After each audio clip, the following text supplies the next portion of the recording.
Social गपशप में खुशामदीद। अमिताभ बच्चन की जायदाद की तफसीलात सामने आ गई। भारत के आलमी शोहरत याफ्ता लेजेंडरी अदाकार अमिताभ बच्चन की माली असासों और जायदाद की तफसीलात सामने आ गई हैं।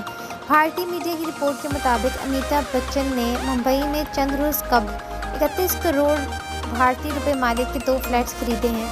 इसके अलावा उनके पास 10,125 मुरब्बे फीट पर बना हुआ एक खूबसूरत बंगला मौजूद है, जहां वो अपने ख़ानदान के साथ रहाइश पज़ीर हैं। रिपोर्ट के मुताबिक भारतीय अदाकार ने अपने घर के साथ ही 8,000 मुरब्बे गज की मज़ीद जायदाद 2013 में खरीदी थी, जिसकी मालियत 55 करोड़ से ज़ायद बताई गई है।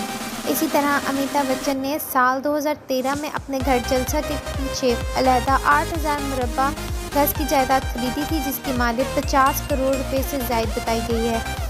घर से कुछ ही फासले पर अमिताभ बच्चन का ऑफिस जन्नत मौजूद है, जो उन्होंने 2004 में खरीदा था। इसकी मालियत 50 करोड़ रुपए बताई गई है। जलसे में कल अमिताभ बच्चन की एक और रहायशगाह प्रतीक्षा थी, जो उन्होंने 1976 में खरीदी थी।